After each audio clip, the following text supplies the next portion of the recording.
Hey there, and welcome to the bMoor podcast, which is dedicated to millennials of African descent who are invested in generational wealth and providing foundations for the generations to come. Well, considering that this is the first ever episode of the bMoor podcast, I think that is, best for me to introduce myself. So, my name's Jordan, and I'm a marketing strategist by trade, which I guess you can, say is a fancy way of saying I help businesses drive more sales by either getting more customers or selling more to the customers they already have. But what I really want to talk about is over the past 2 years, I've been slowly growing my passive streams of income, which has been in the form of a photo booth company, an Amazon publishing company, and a handful of online programs which show how to use digital marketing effectively for your business. And quite frankly, I want to use this platform as a way to inspire people from my community to do the same. So that brings us on to the question, what is bMoor?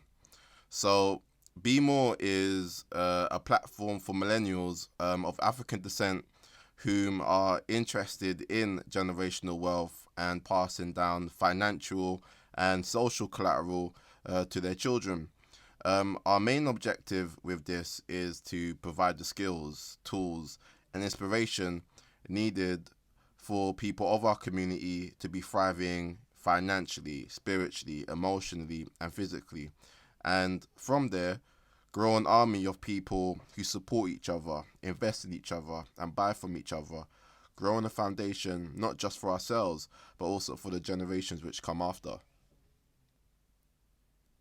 So I guess the next, logical question is, what actually inspired me to establish bMoor. So ever since I was a kid, I've been, interested in wealth and money, but also from that age, it became obvious to me that on the average, people from other communities had access to things which people from mine just didn't. And that always intrigued me. I saw my family's relationship with money, and it was obvious to me even back then that it was a negative one from two very distinct perspectives. So, on the one hand, I had a mother who bust her ass every day of the week, but was always scraping for pennies by the end of the month. And, through her continual need and struggle, she, unknowingly passed down a scarcity mindset which made it difficult for me to envision abundance and financial prosperity. And, it's these shackles which kind of framed my thinking from back then. It's these very shackles which I'm just freeing myself from, today.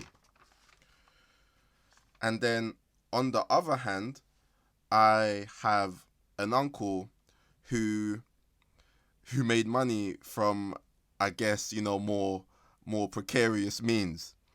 No one ever told me that, he dabbled in, clandestine endeavors, but it was obvious he was doing something under the radar because he always had the latest fashion. He had, bundles of cash and grandiose jewelry. And the reason why I use my uncle as an example is because we all used to, me and my mum lived, with my nan when I was younger, and he once came to my nan's house with, a big bag of cash, and out of it, he gave me £50 to get a pair of trainers. But I don't relay this story to romanticize anything or to to um I guess like expose him or anything. But I relayed the story because he went on to buy a £60,000 Alfa Romeo, a two-seater, which was one of the premium sport cars of its day. You might be thinking to yourself, so what? And that a man can live and spend his money on what he pleases. Well, before you pass judgment, it's important for you to know that we lived in a council estate. Like I said, my mum, my nan, and my uncle, he opted to buy a car which loses over 30% of its value the moment it rolls off the lot, instead of potentially putting money into something like a house, which I guess in this case would be more of a display of some kind of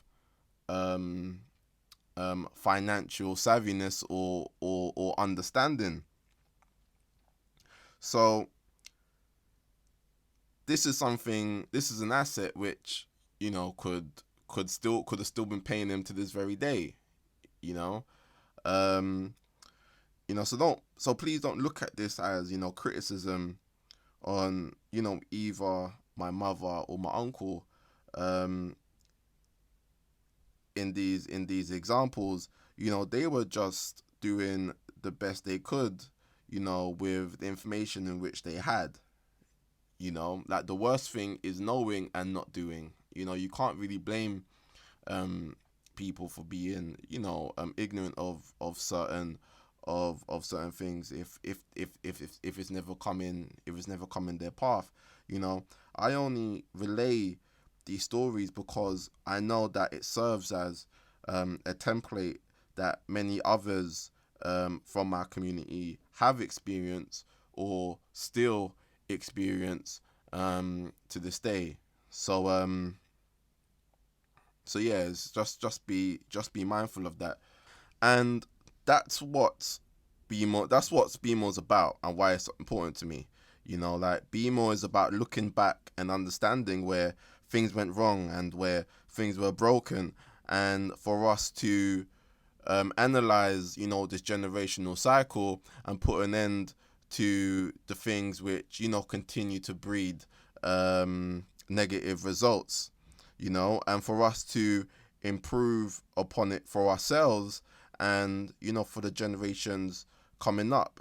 So instead of always starting from ground zero, we're able to build on previously laid foundations which would have been set from the generations which came before us. Like, a lot of your peers from different communities are building from the endeavors of the generations which came before them to this very day.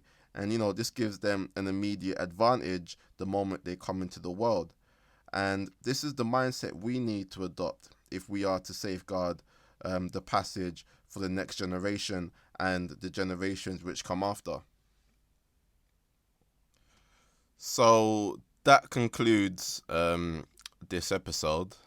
Thank you so much for taking part in the first ever podcast of bMoor.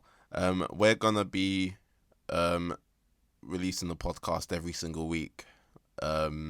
So make sure that you keep your eye out for that. What you'll find below in the description, depending on where you're listening to this from, will be a link to a free ebook which shows you a multitude of ways in which you can start making passive income today, and is rammed with proven ideas that many people partake in and many people have found success with. So make sure you get your hands on that. Again, is free, and all you have to do is just provide your email, and then we'll send it straight, and it'll be sent straight to your inbox. Again, thank you, and I look forward to doing this again next week. So look after yourself and take care.